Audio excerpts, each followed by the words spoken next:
Never before offer national highway పై ఆకర్షణీయమైన commercial plots గజం కేవలం 5,999 రూపాయలకే. కూకట్పల్లి బాలిక సహస్ర హత్య కేసుకు సంబంధించి అయితే 3 రోజులుగా కూడా ఇన్వెస్టిగేషన్ సాగుతోంది. సో ఇక్కడ మనతోని కొంతమంది ఉన్నారు. అంటే ఫస్ట్ వాళ్ళ నాన్న వెళ్ళి చూసిన తర్వాత ఇక్కడ కింద నేబర్స్ ఉంటారు కదా, వాళ్ళు వెళ్ళి చూసారు అసలు ఏం జరిగింది అనేది. సో ఆ రోజు ఏం జరిగింది ఏంటి ఒకసారి వాళ్ళతో మాట్లాడే ప్రయత్నం చేద్దాం. హలో అండి. సో అసలు ఆ రోజు ఏం జరిగింది, మీరెప్పుడు వెళ్ళారు, మీకెప్పుడు తెలిసింది? ఆ రోజు 1 గంట ప్రాంతంలో పెద్ద పెద్ద అరుపులు వినిపించిన వాళ్ళ డాడీ. మధ్యాహ్నం 1 గంట ప్రాంతంలో 5 నిమిషాలు అటు ఇటు ఆ టైంలో అరుపులు వినిపిస్తే ఏందని పైనుంచి తొంగి చూస్తే 2 పిల్లలు ఇట్లా షాకింగ్లో ఉన్నారు. ఏమైనా చెప్పలేక మాట వస్తలేదు వాళ్ళకి. ఇంకో పాప ఉన్నది, ఏమైందమ్మా గట్టిగా అంటే ఎవరో పొడిచేసారు ఇట్లా అంటే నేను షాక్ అయిపోయి తొందరగా కింది దిగిపోయినాం. ఇక నేను మా తమ్ముడిని అందరినీ పిలుచుకుంటే వెళ్ళిపోయినా కింది గారు పక్కకి పొడిచారంట పోదాం అంటే ఇక నెక్స్ట్ 2-3 మినిట్స్ వెళ్ళిపోయినాం పైకి. మళ్ళీ పోయేసరికి వాళ్ళ ఫాదర్ కింద పడి ఏడుస్తున్నాడు. పాప చనిపోయింది. అప్పటికి ఏం లేదు, అన్ని కత్తిపోట్లు ఉన్నాయి, ఇక్కడ కత్తిపోట్లు ఉన్నాయి, బెడ్ మీద ఉన్నది, అట్లే చనిపోయింది పాప. అప్పటికి పోయేసరికి చనిపోయింది. ఇంకా ఇమీడియట్ 108 కాల్ చేసినాము, 100 కాల్ చేసినాము. ఈ కొంతసేపటికి వచ్చింది. వాళ్ళు చూసి వాళ్ళు కూడా చెప్పారు ఆల్రెడీ చనిపోయి కూడా 1.5 hour దాకా అవుతుంది అని చెప్పి వాళ్ళు కూడా చెప్పారు. ఇంకా తర్వాత పోలీసులు వచ్చారు, అందరు వచ్చేసినారు.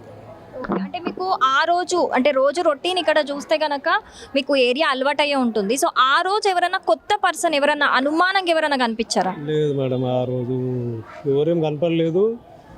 వాళ్ళు కూడా ఎవరి పనుల మీద వాళ్ళు చేసుకుంటారులే. ఇప్పుడు ఈ గల్లీ ఉంది కదా, ఇది డెడ్ ఎండ్. ఇది ఇక్కడ సేఫ్గా ఆడుకుంటారు పిల్లలు. అందరూ ఇట్లా ఫ్రీగా ఇచ్చేస్తాం మేము పిల్లల్ని ఇక్కడ. ఎందుకంటే ఇక్కడికి వస్తే మళ్ళీ ఇట్లే వెళ్ళాలి, బయటికి వెళ్ళాలి, అటు పోవడానికి లేదు ప్లేస్. అట్లా మాకు ఇది సేఫ్టీగా పిల్లలు మంచిగా ఆడుకుంటారు ఇక్కడ. అందరూ పిల్లలు వదిలేసి ఎవరి పనులు వాళ్ళు చేసుకుంటారు, అంత సేఫ్టీగా ఉంటారు.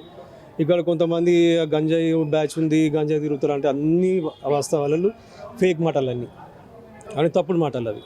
సో ఇప్పుడు ఆ పాప ఆ కార్నర్లో పైన పెంట్ హౌస్లో వాళ్ళు ఉంటున్నారు కదా. సో ఒకవేళ ఏమైనా జరిగినా చిన్నగా ఏమైనా మనకి అరిచినా మనకు వినిపిస్తుంది. మరి అన్ని కత్తిపోట్లు అంటే చాలా అరిచి ఉంటుంది, ఏ అరుపు కూడా మీకు వినిపించలేదా? మాకు వినిపించలేదు. అయితే మా దాంట్లో ఉన్న ఒక పిల్లడు 10th క్లాస్ పిల్లగానికి డాడీ డాడీ డాడీ అని సౌండ్ వినిపించిందంట. ఆ పిల్లగాడు బయటకు వచ్చి తొంగి చూసి ఎవరు లేకపోయేసరికి మళ్ళీ లోపలికి అయిపోయాడంట. ఇక్కడే పక్కింట్లోనే ఉంటాడు ఆయనకు సౌండ్ వచ్చిందంట. ఆయన కూడా బయటకు వచ్చి చూస్తే ఎవరు కనిపించలేదు. తర్వాత ఆయన వెళ్ళిపోయాడు లోపలికి. తర్వాత 12 ఆయన వచ్చిన తర్వాత 1 గంట ప్రాంతాలనే సౌండ్ వచ్చింది, అందరం బయటకు వెళ్ళిపోయినాం ఇంకా అక్కడ చూడడానికి. అంతే, వినిపించలేదు, సౌండ్ ఏమి వినిపించలేదు. ఎందుకంటే నేను కూడా ఇంట్లోనే ఉన్నా కాబట్టి ఏమి వినిపించలేదు. సౌండ్ వినిపిస్తే ఖచ్చితంగా మేము ఈ ఇల్లు కదా, ఎక్కడైనా సౌండ్ వచ్చినా కానీ ఖచ్చితంగా బయటకు వస్తాము. మేము ఒకరికొకరు పలకరించుకుంటాం. మేము ఇక్కడ ఏదన్నా బయటకు వచ్చి మాట్లాడతాము. అది సౌండ్ ఏమి వినిపించలేదు అప్పుడైతే. ఇక్కడ చూస్తే ఏరియాలో సీసీటీవీ అనేది చాలా తక్కువ కనిపిస్తుంది, సరౌండింగ్స్ ఎక్కడ లేదు. బట్ ఇక్కడ కార్నర్ లో ఒక సీసీటీవీ కనిపిస్తుంది. సో అదేమైనా చెక్ చేశారా మీకు ఇది జరిగిన తర్వాత? మీకు తెలిసిన చెక్ చేస్తున్నారు, పోలీసు వాళ్ళు చూస్తున్నారు. వాళ్ళు అది చెక్ చేసి లేదు, వాళ్ళు పోలీసు వాళ్ళే చూస్తున్నారు. పిలిచినప్పుడు మేము ఐడెంటిఫై చేస్తున్నాము, వస్తున్నాం. కానీ కొత్త వ్యక్తులు అయితే ఎవరేమో కనపడలేదు. ఒకటి మన నిన్న అదే బిల్డింగ్లో ఉన్న 2nd floor అతన్ని ఒక ఆయన తీసుకుపోయారు పోలీసు, అనుమానిస్తున్నారు అని చెప్పేసి. ఆయననే మర్డర్ చేసిందని చెప్పేసి కొన్ని ఛానల్స్లో వేస్తున్నారు. అది రాంగ్ ఇన్ఫర్మేషన్. అది అంటే పోలీసు వాళ్ళు కన్ఫామ్గా ఏం చెప్పలేదు. ఆయన అనుమానం అని చెప్పి తీసుకుపోయినారు. పాపం ఆయన ఫోటోతో సహా వేసి పాపం ఆయనను ఇది చేస్తున్నారు. ఓకే, ఆయన చేస్తే కన్ఫామ్ అయితే చేసుకోండి, కానీ కన్ఫామ్ చేయకముందు వేయడం కూడా కరెక్ట్ కాదు కదా. మళ్ళీ ఈరోజు పొద్దున ఓనర్సే చేశారంట అని ఈరోజు కొన్ని ఛానల్స్లో వస్తున్నాయి, ఓనర్సే చేశారంట అని చెప్పేసి. అదంతా ఫేక్, వాళ్ళని బదనాం చేసినట్టే కదా. అది కొంచెం అంటే నిజమేదో తెలుసుకొని చేస్తే బాగుంటుంది. ఇప్పుడు మీడియా సపోర్ట్ ఉండాలి మాకు కూడా. మేము కూడా మా పనులను ఆపుకొని ఉంటాం. వాడు ఇంత తొందర దొరికితే మేము కూడా అంత తొందరగా మా పనులు మేము చేసుకుంటాం ఫ్రీగా. మా పనులు మేము కూడా చేసుకోలేకపోతున్నాము. ఎందుకంటే పోలీసులు పిలుస్తున్నారు, ఎంక్వైరీలు చేస్తున్నారు, మాకు టైంకు ఏం లేకుండా అవుతుంది. వాళ్ళు తొందరగా దొరకాలి, వాడిని శిక్ష పడాలి. మాకు అప్పుడు నిమ్మలం ఖచ్చితంగా దొరకాలని కోరుకుంటున్నాము. దొరకాలని శిక్ష పడాలి. మీరు కూడా ఈ గల్లీలోనే ఉంటారు కదా పక్కనే? మా అన్నయ్య మీరు మాట్లాడింది. సో మీరు కూడా వెళ్ళారా ఆ టైంలో? అయితే ఇన్సిడెంట్స్ జరిగిన టైంకి అరౌండ్ 1 o'clock ఆ టైంకి గట్టిగా ఏడుపు శబ్దం వినిపిస్తే ఏందబ్బా అని అక్కడికి వెళ్ళి చూసేసరికి పాప బెడ్ మీద అట్లనే పండుకొని ఉంది, అన్కాన్షియస్, చనిపోయింది అప్పటికే. మళ్ళీ తర్వాత ఇంకా వెంటనే మేము అంబులెన్స్కి కాల్ చేయడము, 100కి డయల్ చేయడము ఇవన్నీ జరిగినాయి. సో ఇప్పుడు సీసీటీవీ ఫుటేజ్ అన్నారు, అది పోలీస్ వాళ్ళు డీటెయిల్గా చూస్తున్నారు. ఐడెంటిఫికేషన్ కోసం మమ్మల్ని పిలుస్తున్నారు, ఏం జరిగింది, వీళ్ళెవరు అని. ఆ రోజు ఏమీ డెలివరీస్ కానీ అట్లేం మాకేం రాలేదు, మా ఇంటికి కానీ పక్కన కానీ ఇట్లా కొత్త వ్యక్తులు వచ్చినట్టు ఏం లేదు. సో పోలీస్ వాళ్ళు ఐడెంటిఫై చేస్తున్నారు. సో రిక్వెస్ట్ ఏంటంటే మీడియాతో కూడా మొత్తం వాస్తవం తెలుసుకున్న తర్వాత టెలికాస్ట్ చేస్తే బాగుంటుంది. ఎందుకంటే అందరికీ సొసైటీలో వాళ్ళ సెల్ఫ్ రెస్పెక్ట్ ఉంటుంది. సో వాస్తవం తెలుసుకొని టెలికాస్ట్ చేస్తే బాగుంటుంది. ఇది ఒక రిక్వెస్ట్ అండి. ఓకే, నిన్న ఒక అనుమానితుడిని అదే సంజీవ్ రావు గారిని అంటే అనుమానితుడిగా తీసుకున్నారు. ఓన్లీ ఇన్వెస్టిగేషన్ మాత్రమే చేస్తున్నారు ఇప్పుడు అంటే.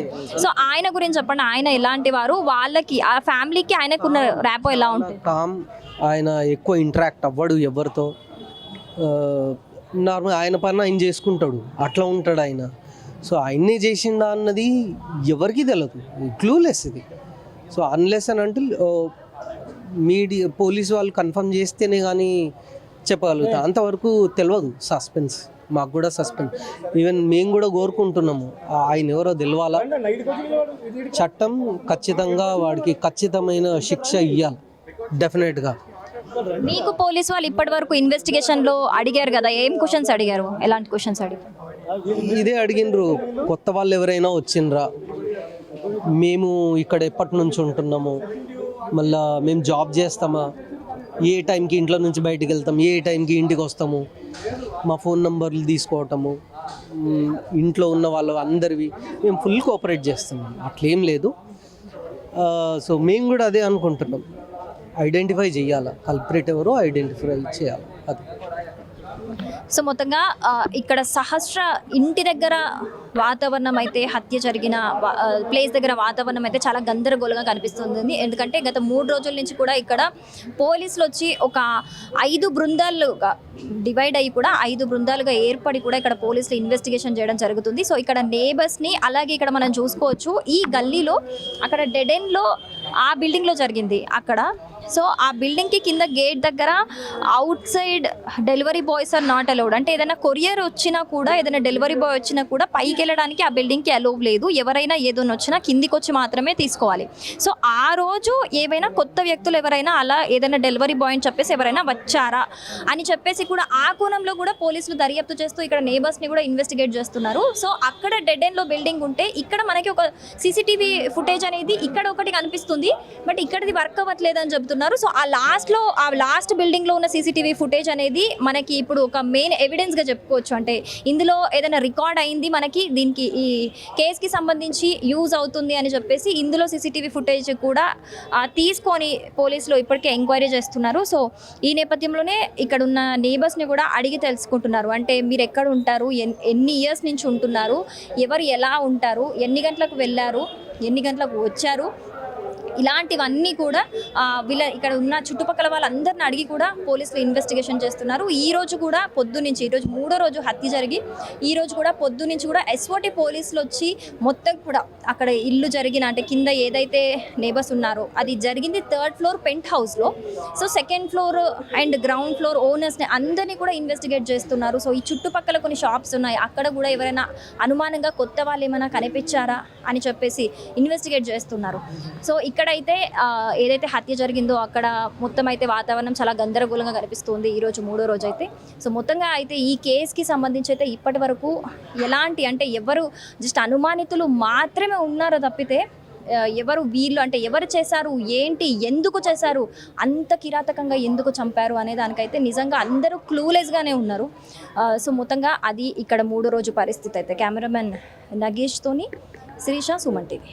సుమన్ టీవీలో మీ పర్సనల్ అండ్ బిజినెస్ ప్రమోషన్స్ కోసం కింది నెంబర్కి కాంటాక్ట్ చేయండి. డ్రగ్స్, గంజాయి లాంటి చెడు వ్యసనాలకు దూరంగా ఉండండి. తాత్కాలిక ఆనందం కోసం జీవితాలని నాశనం చేసుకోవద్దు. డ్రగ్స్ విక్రయాలు, దందాలు నిర్వహిస్తే 1800599696 టోల్ ఫ్రీ నంబర్ కి కాల్ చేయండి. డ్రగ్స్, గంజాయిని నిర్మూలిద్దాం, భవిష్యత్తును కాపాడదాం.